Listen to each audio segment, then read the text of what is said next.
السلام علیکم ورحمۃ اللہ وبرکاتہ۔ ناظرین، اپریل 1979 کو ذوالفقار علی بھٹو کو رات 2 بجے راولپنڈی کے سینٹرل جیل میں پھانسی پر لٹکا دیا گیا۔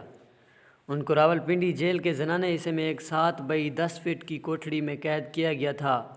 بھٹو کو ایک پلنگ، گدا، چھوٹی سی میز اور ایک بگ شیلف دی گئی تھی۔ بغل میں ایک چھوٹی سی کوٹھڑی دی تھی جہاں ان کے لیے قیدی کھانا بناتا تھا۔ ہر 10 دن بعد وہ قیدی بدل دیا جاتا تھا تاکہ اس بھٹو سے انسیت نہ ہو جائے۔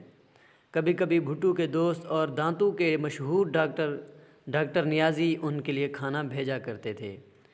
بھٹو کی زندگی پر کتاب لکھنے والے مصنف سلمان تاثیر، جن کا بعد میں قتل کر دیا گیا، اپنی کتاب بھٹو میں لکھتے ہیں، شروع کے دنوں میں بھٹو جب بیت الخلاء جاتے تھے تو ایک سیکورٹی گارڈ بھی وہاں ان کی نگرانی کے لیے جاتا تھا۔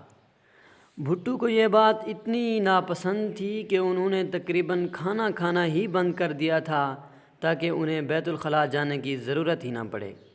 کچھ دن بعد اس طرح کی سخت نگرانی بند کر دی تھی اور ان کے لیے کوٹھڑی کے باہر ایک بیت الخلاء بھی بنوا دیا گیا تھا۔ بھٹو کو جیل کے اندر پڑھنے کی بھی آزادی ملی تھی۔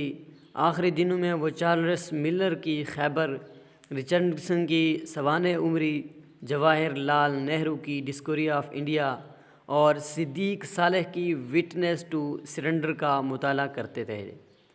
پنجاب حکومت کے جلاد تارا مسیح کو بھٹو کو پھانسی دینے کے لیے لاہور سے بلوایا گیا تھا۔ ان کا یہ کام پشتینی پیشہ تھا۔ ان کا خاندان مہاراجہ رنجیت سنگھ کے زمانے سے پھانسی دینے کا کام کیا کرتا تھا۔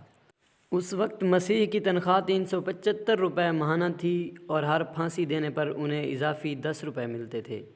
ناظرین، ہماری اس ویڈیو کے بارے میں ایک کومنٹ ضرور دیجیے گا۔